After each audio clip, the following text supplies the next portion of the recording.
name is Britt, and this is a video essay on football, or American soccer, and how it will become the most dominant sport in a country stuck in time.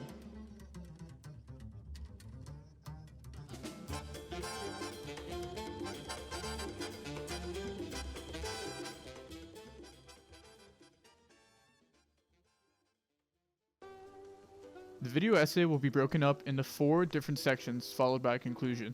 Section 1 will be about the Cuban international team and their current state in the world stage. The second will be on the domestic league within Cuba called Campeonato Nacional de Futbol de Cuba. Section 3 will be about how and why soccer is becoming more popular. The last section will be on Osvaldo Alonso's story and his defection from Cuba in order to play in the MLS in America. Section 1.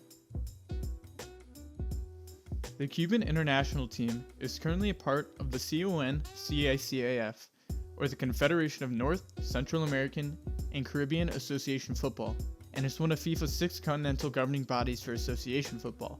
Cuba's international team, headed by coach and manager Pablo Ilir Sanchez, currently competes for the FIFA World Cup, the Caribbean Cup, and the CONCACAF Gold Cup, along with intermittent international friendlies. Unfortunately, the Cuban international team doesn't have a good track record in pretty much anything. The only time they had made it past the FIFA World Cup qualification rounds was in 1938, when France hosted the World Cup. This came after a dispute between FIFA officiaries when it was agreed upon that the World Cup would be alternated between Europe and South America every 4 years. However, after the World Cup was held in Italy in 1934, all CONCACAF teams except Cuba withdrew, so they automatically qualified for the last 16 tournament. They ended up defeating Romania 2-1 in the round of 16, but ended up losing 8-0 to Sweden in the quarterfinals. In recent years, the Cuban international team reached the quarterfinals of the Gold Cup in 2003 when they beat Canada 2-0 in the group stage. Luck quickly ran out though when they faced Costa Rica in the World Cup qualifiers and lost in aggregate. Cuba would then reach the Gold Cup semifinals and the Caribbean Cup finals in 2010, but lost to their respective teams. They are still currently able to qualify for the 2022 World Cup finals in Qatar, as no matches have been played yet within the CONCACAF. Section 2. The Campeonato Nacional de Futbol de Cuba is the top division of the Asociación de Futbol de Cuba, which is the governing body of all soccer within the island and was created in 1912. It currently consists of 12 separate teams with a total of 373 players. Most teams have a squad anywhere between 19 players to 34 players, and the average stadium usually has the capacity to sit around 5,000 people. There have been a total of 100 titles won within the 108 years of the league being run, with the winner of the greatest number of titles being FC Villa Carla with 13 wins. I've been in contact with the person who runs the Campeonato Cubano de Futbol website via email, and they told me that in order to play for a team, you have to sign up for a contract at their office, which is the Pedro Marrero Stadium, and it's the stadium where Cuba's national team plays, located in Havana. The players would then try out in a scout-like camp where interested teams can come to look for prospective players, but they said there's no guarantee. I'm still not sure if the players get paid at all, although I'm inclined to say that they get some sort of stipend. The person I was emailing only spoke Spanish, but luckily my mom speaks fluent Spanish, so she was able to translate for me. Section 3. Cuba has always been dominated by baseball, not soccer. But there are a lot of things in motion that I believe will upset that balance. First, we're going to go to an old stadium in Havana called El Estadio de Jose Marti, where hundreds of Cubans come to play soccer in the evening. Thanks to Tenzin Chopel, a part of Maro News, there's a clip of a Cuban soccer player by the name of Daniel Vargas explaining why soccer is on the rise.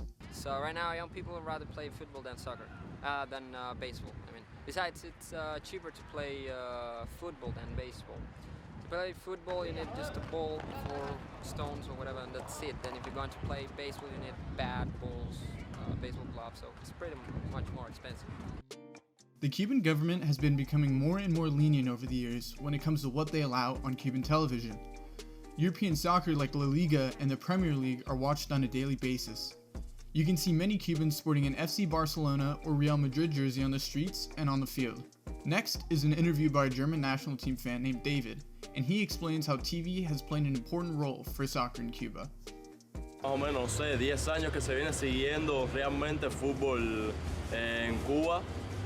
También ha tenido que ver mucho Hay un canal en Cuba, se llama Tele Rebelde, que para preferencia de los cubanos, sí, que estaban buscando algo para el deporte. Creo que el canal lleva como 5 años, que se especializó en deporte. Por hoy los cubanos seguimos el fútbol y todas las noticias estamos actualizados. Cada cual apoyando a su equipo, tú ves el partido que te conviene de tu equipo y el que más te resulta interesante. ¿Tú eres de Alemania? Alemania, por supuesto, yo sigo los Alemania. Another important factor in the popularity and rise of soccer is the direct influence on the FIFA Council, or the Fédération Internationale de Football Association. FIFA governs all soccer in the world and is a multi-billion-dollar association. Luis Hernandez Ares was a former Cuban national player in the 70s, and he became the first Cuban to be elected to the FIFA Council in 2016. With the help from Luis, FIFA donated multiple regulation-sized turf fields throughout the country. Joshua Nadell, a Latin American and Caribbean history professor at North Carolina Central University, said that over the last 5 years, FIFA has been putting money into places where soccer is not the most dominant sport. FIFA has also allocated $250,000 a year to Cuba to help the sport grow. They also donated a giant statue of a FIFA ball in Havana in 2017. I have no doubt that FIFA already sees the potential Cuba has as a nation where soccer is already starting to thrive, and they want to capitalize on that. Next is an interview from Mario Herrera, a soccer journalist and historian, in which he shows the passions Cubans have for the sport of soccer. All the roof have maybe 1 or 2 flags. Okay, I support these 2 teams. If one of them leave, okay, I put out and I leave the other one. Because, for example, there is people who support Germany and Spain, and they are playing. If Spain scores, the people from Spain take his t-shirts out and start to hit the other guys. Hey, it's a goal, it's a goal, it's a goal. If Germany scores, okay, it's my turn, da da da da. And people knows about football here in Cuba, even when baseball is still being the national sport. I found it interesting how Mario mentioned the Spanish and German national team, just like David was wearing a German national team jersey. But he didn't mention anything about support for their own national team, yet there's already so much passion. I couldn't imagine how much more love there would be for the sport if they saw their own country on the big screen. Section 4.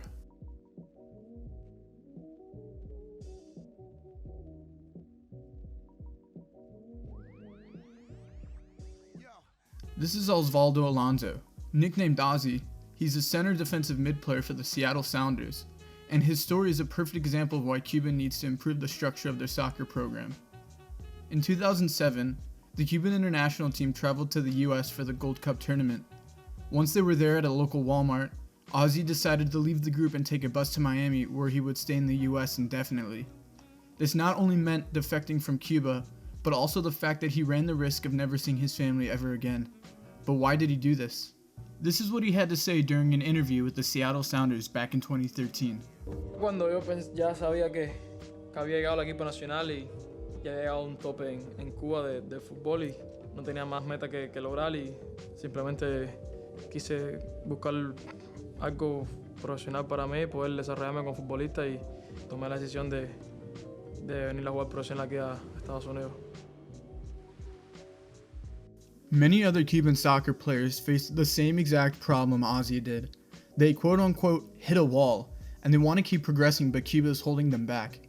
Daniel Vargas also had this to say during his interview with Maro News. Sometimes they rather go to the States to, when you're playing a certain kind of sports, you just, sometimes you hit a wall because you're not playing against the best teams or the best guys in that world. So sometimes they just try to go to the States and try to play the best teams and the best players. Besides, money is also an issue. So here they don't get paid. They go there, they get paid. These exact problems have also led to the defection of 5 other Cuban international players during a Nations League match in 2013 against Canada. Some of the players included forwards David Yorgeles and Orlandis Benitez, and in 2019, 4 more players had left during the 2019 CONCACAF Cup. The US is also currently trying to recruit Ozzy to the United States national team after he gained his citizenship, but it's just causing more bad blood between the 2 countries because Cuba needs to provide formal permission.